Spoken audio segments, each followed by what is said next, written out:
Believe me, I get it. It's Youngstown State versus Michigan State. Okay, is this a big one? Well, for this player, it actually might be a big game.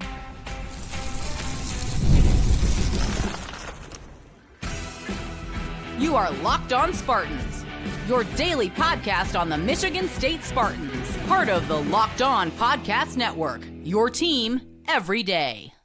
This episode of Locked On Spartans is brought to you by Mazda. Like our players, we sweat every detail because when you make every move count, pulling off the unexpected is only the beginning. Stay tuned later for highlights in this week's Moving the Game Forward, Mazda Move and Be Moved. Spartan friends, Spartan family, Locked On Spartans listeners, how on earth are we all doing as we are getting closer and closer to kickoff of game number 3 for our Michigan State Spartans? Guys, thanks a lot for making us part of your game week routine. And if you're driving up to the game right now, making us part of your game day routine, truly cannot thank you all enough for doing so. Now, hey, we're going to get into who's this game going to be big for on Michigan State's side. What do we need to see even against an FCS opponent like Youngstown State?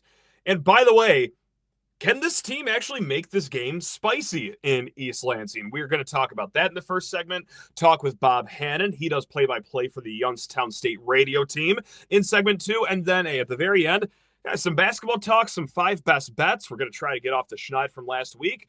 But let's get into it because I get it, right? Like FCS team against Michigan State. This is maybe not the marquee matchup of the season.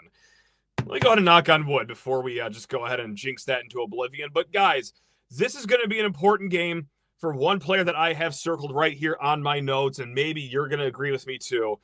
Because I think Stanton Ramil, your left tackle, yes, all eyes are going to be on him and this pass protection. Now, I want to be fair to the kid right now. It's not just him as to why there's some eyebrows being arched at the pass protection early on this season. Like, namely, it's not even, the other offensive line that come to mind immediately. It's the running backs. Like, hey, Brandon Toulis, let's get a chip block in there. But hey, it's a team effort protecting Aiden Childs, right? And to be more fair, with the guys that are tasked with protecting your quarterback, they are asked to do a little bit more than the usual offensive line, right? Like they have to hold their blocks for a little longer. This team does like to have longer routes develop. A conversation that we had yesterday with Chase Glasser of Spartans Illustrated. And you can also see it by the numbers too. Last week, Aiden Childs, he had the 3rd most time to throw in the nation. Now that is a outcome of many different things, if you will. Aiden Childs can extend plays. The pass protection isn't like completely abysmal and horrible, but also, like we said, you got to let these longer routes develop. Now, that's not to say that it's just been all hunky-dory and we are just thrilled with how things are going. No, my finger's not on the panic button for the left tackle position. It's kind of just in the same room as it. But let me tell you, if you look shaky against Youngstown State, how are you going to look against USC? How are you going to look against Nebraska, Michigan, Minnesota? You get my point. Your tune-up games end at roughly 7 p.m. on this Saturday. Like, this is your last chance to fine-tune things before the Big Ten season. And Youngstown, for an FCS team, like not too bad of a pass rush, actually. They have 4 sacks so far, 42 pressures in 2 games, according to Pro Football Focus. And yes, that's against Mercyhurst and Robert Morris. But still, anytime you get 42 pressures, okay, you at least have a pulse on your defensive line here. Now, last game, Stanton Ramil, he let up 5 pressures, 2 penalties, of course, and clearly showing visible frustration on that second penalty, just screaming to the heavens, wondering where everything has gone wrong. But look, you need to see a strong performance from him today, or Saturday, whenever you're listening to this, because of 2 things. The micro of this game.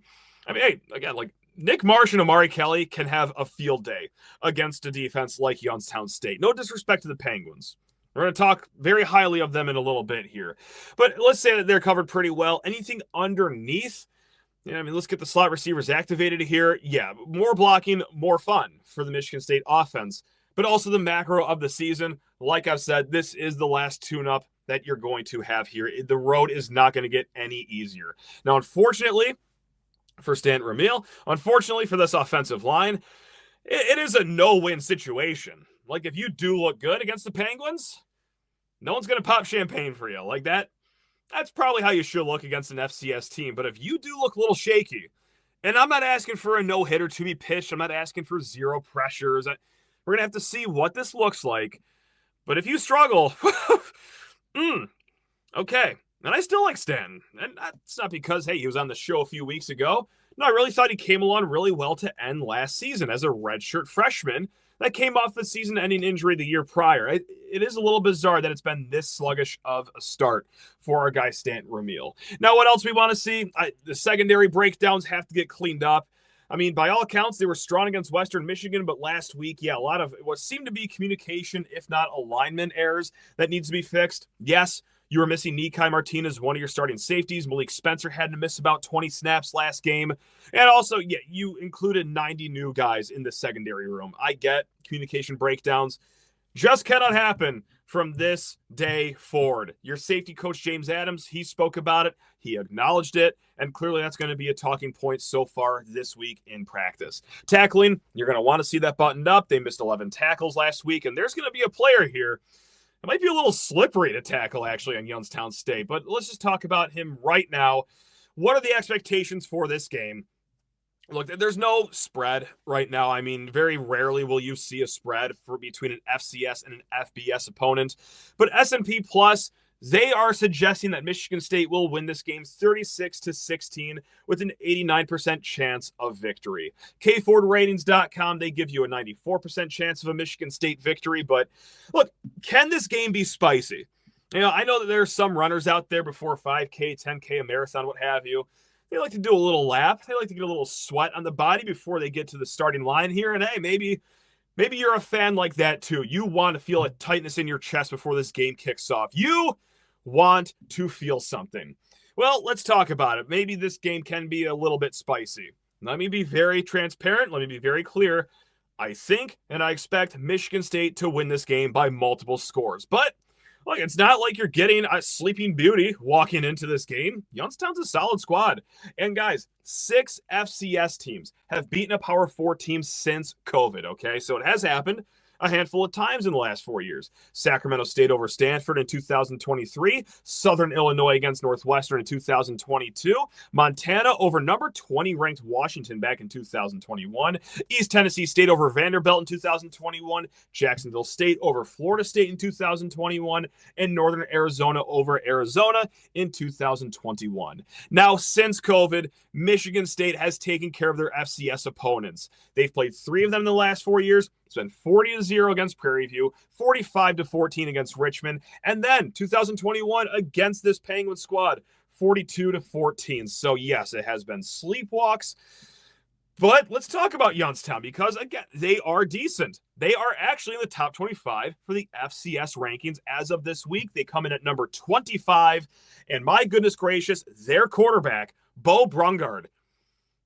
I don't know if you guys remember Jordan Lynch at Northern Illinois, but this guy is Jordan Lynch light. Okay?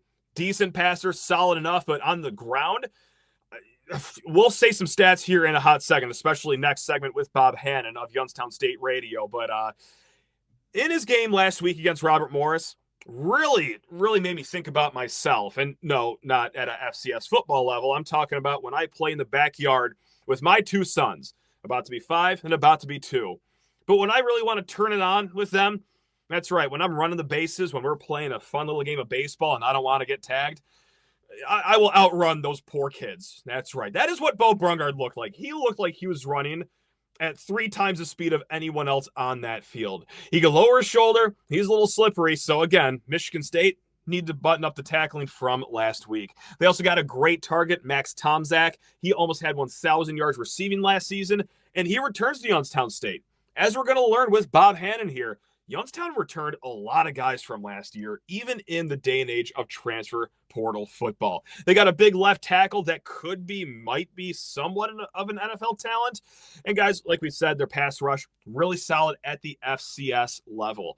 Now, there's a reason that this S&P Plus line is basically what the spread was for the Michigan State Western game. Like, I don't know, if Youngstown State and Western played against each other, that would actually be a pretty entertaining game. So, again, guys, MSU should win. If it's even close, the post-game show will be at DEFCON 2 level. And if they lose, oh, God, that's going to be a DEFCON 1. My face will be redder than any tomato that's in your little produce drawer. But look, if you wanted a reason to sweat, there it is. These Penguins are a little better than they have the last few years. They return a lot of talent. And that quarterback, Unique player. Very, very unique. So, guys, we're going to get to more of this with Bob Hannon, a guy that knows more about Youngstown State than anyone possibly could. But first, need to talk your ears off about Mazda. That is right, everyone, because this episode is brought to you by Mazda. And not just Mazda, but Mazda's Move the Game Forward. For those who believe it's not just about playing the game, it's about redefining it. There are moments that do more than put points on the board. They move crowds, they move culture, and keep moving the game forward. This week's moment that moved the game forward, guys, I know we've talked about Aiden Childs, spectacular. Nick Marsh, baller. Ryan Eckley, special. Let's give some love to Jordan Hall, though. Okay, the heartbeat already of this defense just 2 games in. If you want a specific moment that moved the game forward like Mazda does, how about that fumble that he punched out at the 4-inch line to set the tone for the rest of the game? Guys, I don't know if Michigan State wins that game without such a big early play, but when you follow what moves you, the unexpected is only the beginning. Just like that unexpected fumble is only the beginning of a Michigan State victory. And just like there's more to every highlight, there's more to a Mazda vehicle. It's Mazda, move and be moved. Also, guys, get decked out with Alumni Hall. And I want to tell you more about Alumni Hall, the best place to get your Michigan State gear. Alumni Hall has the largest selection of officially licensed gear. We're talking all the top brand, guys. We're talking Nike, Columbia, Champion, Yeti, New Era, so much more. They have apparel for the entire family, from kids to adults, plus a huge selection of hats, gifts, and all the tailgating gear that you need to make your setup the best in the lots this season. And they really take care of the Spartan community. Students, faculty, as well as military and all first responders get 10% off with a valid ID in the store. And on top of all that, well, yeah, you're going to want to follow Alumni Hall on social media and download the Alumni Hall app, because that is where you will find special offers and sales. So pop into Alumni Hall in the Eastwood Town Center in Lansing near the Apple Store, or shop online or through their app. And the best part is, for every $150 you spend, you get $10 in Hall cash to use next time. So grab that new game day look or upgrade your tailgate with Alumni Hall, your ultimate Michigan State shopping destination. Super stoked for this one, guys, because we need to learn about Youngstown State. So why not just talk to the voice of the Penguins himself? It is Bob Hannon. Does a great job doing the radio play-by-play down there at Youngstown.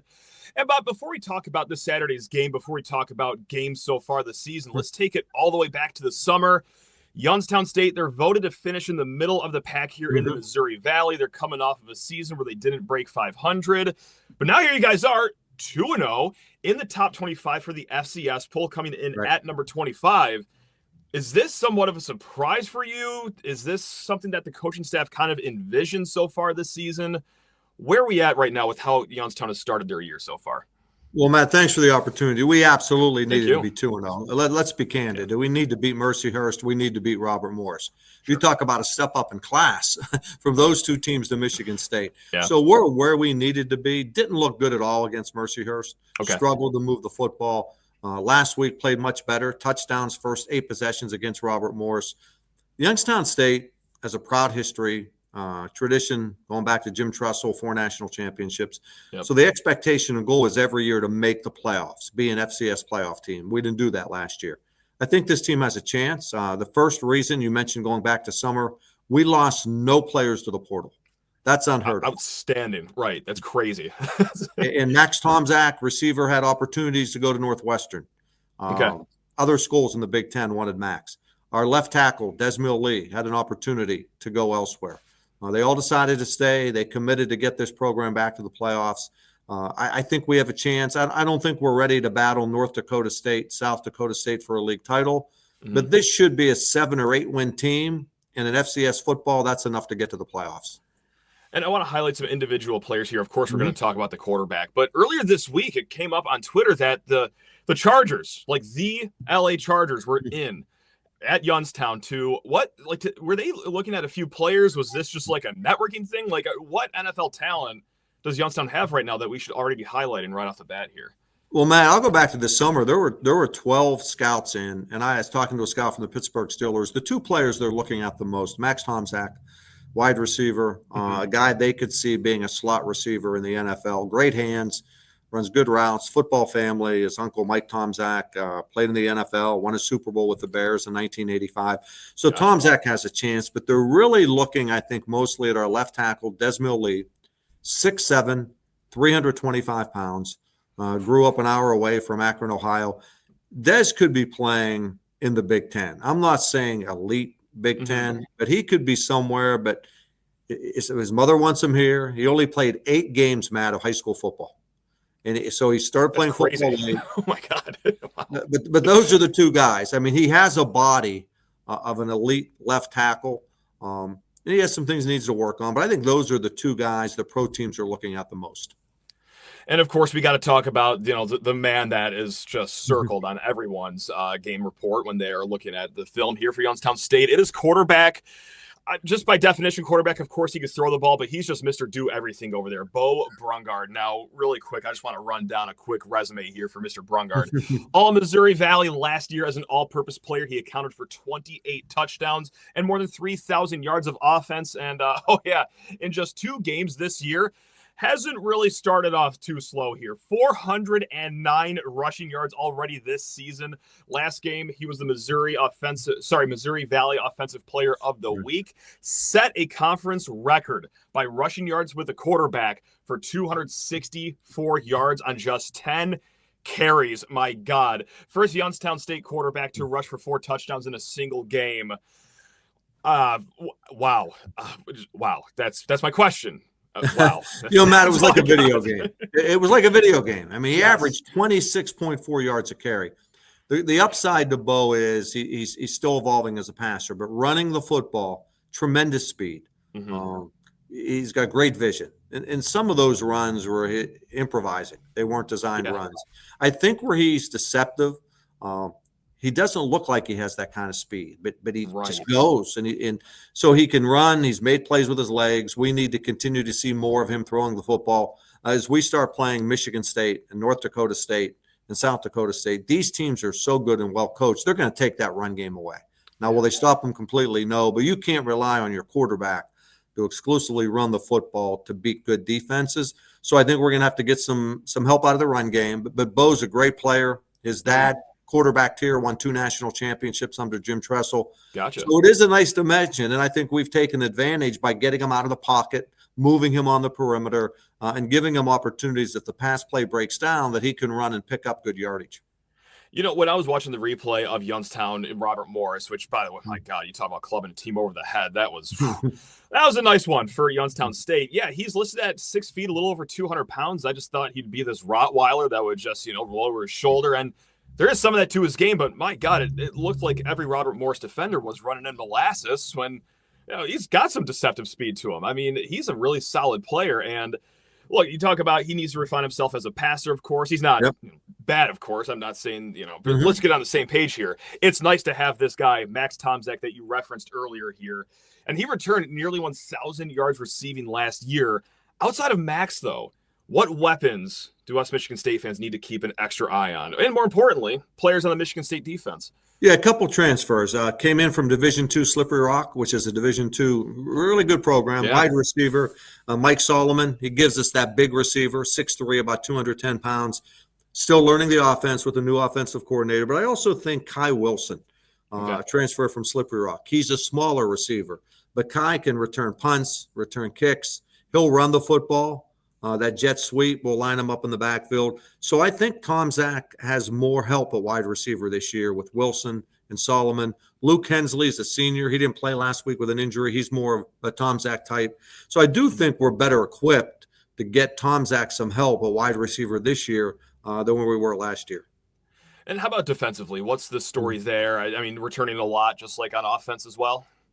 The biggest boost defensively, we were small last year. Okay. Teams ran the football against us. We have 3 transfers coming in. Thomas Jolly's 305 pounds. Another good defensive lineman, Colin Vaughn, came in from Utah State, 285. Okay. We added some bulk up front. We needed to get bigger. We were run over last year once we got into conference play. I think those 2 guys, and Cameron Cunningham, he goes about 300 pounds. He also is a transfer. A pretty good linebacker play. We've got veterans there. Preston Zandier is our middle linebacker, probably going to lead us to tackles. And we also revamped the secondary. But to answer your question, I think defensive line gives us a chance against a Michigan State. Listen, it's going to be tough. We know that. But I think that size gives us a chance maybe to hang in there. Because that's what I hear about, when it's FCS versus FBS teams, is that the skill position players actually aren't that far off from each other as far as skill goes.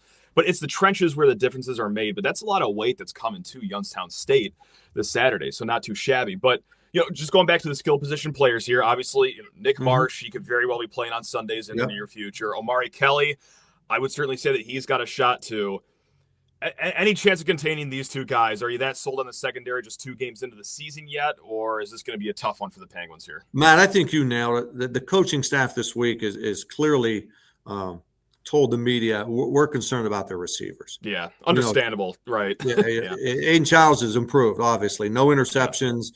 Great game last week. Played well in overtime. But part of his improvement, they believe, is because he has those big-time wide receivers. The last time we came to Michigan State, flea flicker early, we got run out early with big plays. I think the concern is we can't allow those explosive plays. If Michigan State's going to score, we need them to drive 8, 10, 12 plays. We can't let them get over the top.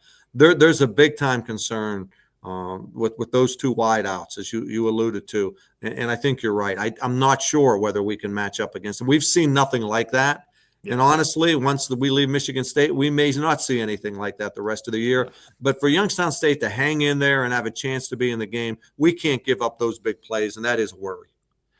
Now, last question here. Listeners already know how I feel because I can get myself worked up over literally any opponent. And that's not to say Youngstown is horrible. That is a legitimate FCS team that has a lot of returning players, like we've said. So, yeah, I'm at the perfect time of the week. I'm rattled. I'm nervous. Do I think Michigan State will win? Yes, I do. But what say you, Bob? How are you feeling about this game right now? Does Youngstown have a fighting chance in this one? Well, let me answer it like this. I think Michigan State coming off double overtime. Great game. And then USC's on deck. And then Nebraska. Yeah. Maybe get them in a hangover. Maybe get them looking ahead. It happens. We've competed in some of these FBS games. Beat Pitt in 2011. Took Pitt to overtime. Now, the 3 games with Michigan State, we've not competed. I think we can hang in maybe for a half, early into the second half. It's going to be tough, Matt, for us to be in this game in the fourth quarter. I think Michigan State's improved. They've improved from a skill position. I think, we can be competitive. We're going to have to get some turnovers probably. We're going to have to really play well above what we've played to this point. Can we win the game? That's probably unlikely. I think our goal is we're not going to play in a tougher environment. We're not going to meet a better opponent. It'll get us ready for the Missouri Valley, which is the best league in FCS. So, yes, I think we can hang around. I think we need to avoid – if it's 14-0, 10 minutes into the game, we're probably in trouble. Sure. I think we need to be hanging around early to have a chance to compete. That's what I'm hoping for, 14-0, 10 minutes into the game, because I just get so skittish and, I just become a cowering dog on Saturdays. It's not healthy, Bob, but, hey, until then, until the anxiety really sets in, I've appreciated this conversation, so cannot thank you enough for your time, your insight, and I hope that you guys have a great Saturday and rest of the season in the Missouri Valley Conference. Hey, Matt, we love coming and playing FBS teams. Yeah. We need the money game. Our guys all think they should have been at Michigan State or Ohio State, so it gives them an opportunity. And I also see as we close, Mark D'Antonio is getting inducted into the Hall of Fame this week. He started here with Jim Tressel. Jim Tressel started here in 1986. Coach D'Antonio was our D coordinator until 1990 and then moved on. But, well done. What a career he's had as well. And that's why you're the pro. What a great call dropping the Mark D'Antonio reference ahead of this game. Now, guys, we're not done just yet. We will be back here in a hot second talking about, the basketball schedule news that dropped earlier this week, finally getting around to that. And then to end the week, 5 best bets. Bob, that did not go well last week, but we're going to try to rally the troops here. But all right, guys, hey, we'll be right back. Be right back, guys, but first a word from DripDrop. And actually, speaking of DripDrop, just smashed a strawberry watermelon DripDrop packet. They are simply the best, guys. When I'm on top of my hydration, I notice everything works better. We're talking energy, my mood, my focus, even my skin, but getting enough fluids. Well, that isn't always easy every single day, and that's why I've been loving DripDrop. Now, DripDrop is a doctor-developed and scientifically proven for fast hydration. It uses the perfect balance of sodium electrolytes and glucose to help your body absorb fluids quickly, delivering 3 times the electrolytes and half the sugar of a leading sports drink. Like I said, guys, just smashed strawberry lemonade right before this. I love their citrus packet, their orange slaps, their cherry limeade. Guys, all this is in their zero sugar citrus variety pack. Go ahead and get you some over at DripDrop.com because you're not going to regret this. It tastes great. Your body's going to feel great after this. And hey, as a busy dad that, just does a podcast, I do another job, I don't really get to a water faucet a lot. I maximize it with DripDrop. Right now, DripDrop is offering Locked On listeners 20% off your first order. Just head to DripDrop.com and use promo code LOCKEDONCollege. That's DripDrop.com, promo code LOCKEDONCollege for 20% off. Stock up now before that heat hits hard. Also, guys, you need to talk your ears off about DoorDash because it's almost the weekend. It's time to look back and crown this week's MVP on Who Delivered, powered by DoorDash. Just like you can win every Saturday with DoorDash Streaks, saving you every single time you order. These players delivered when it mattered most. Let's break it down. And of course, for the Spartans, we're not going to overthink this one. It's Aiden Childs from last week. 4 passing touchdowns, a 5th running touchdown, and yeah, how about calling that audible and then throwing a dot to Amari Kelly on that back pylon to seal the win for your Michigan State Spartans. He played extraordinary last Saturday. It's everything that we've been hoping that he could be so far early on in year 2 of being a starter. No mistakes, making plays with his legs, and oh yeah, that's right, that golden arm too. So guys, just like Aiden Childs did it for our Spartans, DoorDash delivers your Saturdays. And with DoorDash Streaks, you save every Saturday you order. Stack it up all season long, and you can save up to $250, including $100 in DoorDash credits. Order this Saturday. Keep the streak alive. Feel your game day only with DoorDash. Terms apply. Promo period goes through November 18th. All right, guys, I know all eyes are going to be on Spartan Stadium this Saturday, but let's actually mosey on over about, what would you call it, guys, 500 yards over to Breslin Center because hey, there's schedule news that we have to talk about because this dropped a few days ago. Sorry, football season a little busy. Let's get around to it right now. We already knew this, guys. They're going to have Arkansas on the schedule. They're going to have Kentucky on the schedule. They're going to have North Carolina on the schedule. They're going to have Duke on the schedule. And that's not even mentioning the exhibition game against UConn. So this Arkansas game and Duke game both at home. And with all 4 of those teams I just listed, Arkansas, Kentucky, North Carolina, and Duke, those 4 teams are all in the top 20 on BartTorvik.com. Now, speaking of this North Carolina game, hey, you know what? The game time is announced, and I think we already kind of figured this was going to happen on Thanksgiving, but this will be a 4:30 tip on Thanksgiving on Fox. So, yes, this means it will be a doubleheader with the Lions game. So, you can watch both, just melt in your couch the entire day if you want to, or if you're going to be like me and throw a fully cooked 18-pound turkey, clean through the television. If the Packers win that game, then I will just figure out a way to recap the game somehow, some way. But yeah, hey, if you want to have a great Thanksgiving or just a angsty one, I guess is a better way to say it, there you have it. The Fox gods have blessed you right there. Now, the East Carolina game will also be played at Fort Myers. That will be the Tuesday before Thanksgiving. That game will be tipping off at 1 p.m.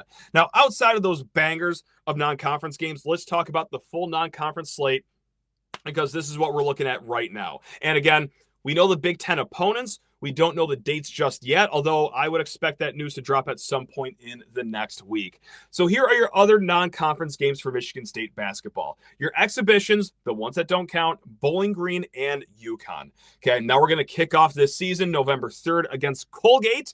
Arkansas is up next, San Jose State. You got Kentucky, and then you got U of D. Mark Montgomery's team. This is going to be the first meeting against the Titans since 2020 and only the second meeting against U of D since 2001. Then you get East Carolina, you get North Carolina, both in Fort Myers, of course, and then there's a 9-day break between North Carolina and Duke. This is where Michigan State's conference games will start to begin. This is going to be right that first week of December in between the North Carolina and Duke games. So, what a stretch that is. North Carolina, some Big Ten game, another Big Ten game most likely is my guess, and then Duke, all 9-game stretch. Oh my God. And then after the Duke game, there's a 10-day break. This is where traditionally they take that week and a half long break over the holidays. And then to end your non-conference slate, it's against Toledo. It's going to be against Oakland at Little Caesars Arena, and then against Cornell. Now, for those mid-major teams that I just named, Cornell on paper right now, there's a long way to go this season. A lot of things can and will change. But Cornell, according to BartTorvik.com, is your best ranked mid-major to low major that you will be playing this year. They come in at 174th in the nation. So there you have it for the basketball team, guys. And we're going to get to 5 best bets. But really quick, I did love this email from Tyler over at LockedOnSpartans@gmail.com. Short question, great question. If CMU beats Michigan in the Big House, can we forgive their $1.7 million that they owe us? Now, if you're a little confused at that number, what on earth is Tyler talking about? That's how much we paid Central Michigan to come play spy games with Connor Stallions a few years ago. I don't think it's out of line for Michigan State to ask for that money back. But should the Chips stun the world as to, 28-point underdogs and go into the Big House and beat Michigan? Can we forgive their $1.7 million they owe us? I actually went to a guy that is more aggrieved than I am about this whole situation. MSU Chief of Propaganda, that's right, Odell Bretton Jr., as he goes by on Twitter. And I asked him this question, what would happen? He said, we'll just knock down the interest rate.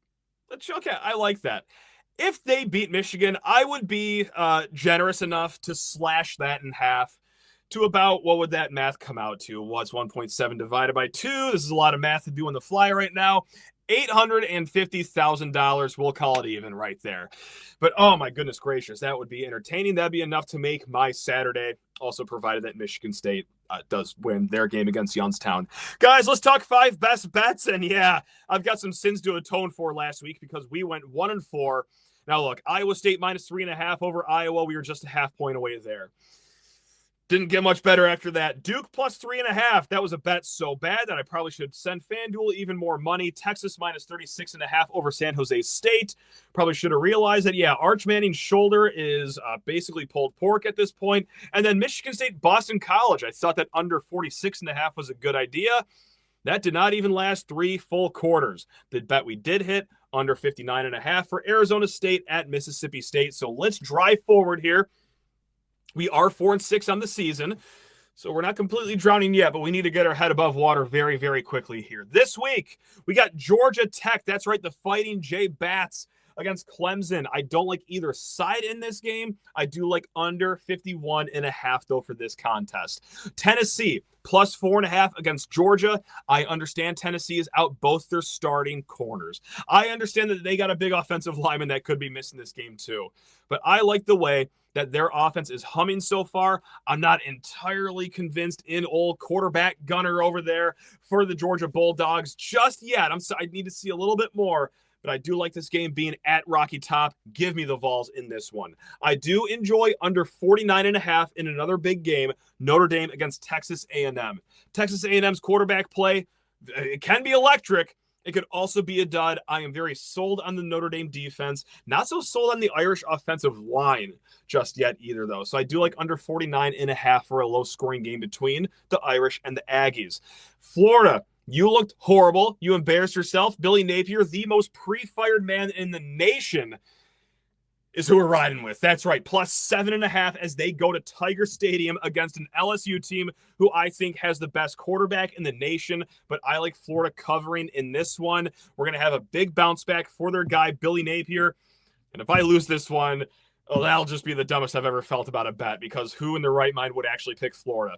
That's right. It's me, plus 7.5. And guys, to cap this off, I'm sorry we haven't done it this year. We did this a few times last year, but we're going to go to a Wyoming game where our good friend Jay Johnson, the offensive coordinator there, we're going to take the under in that game.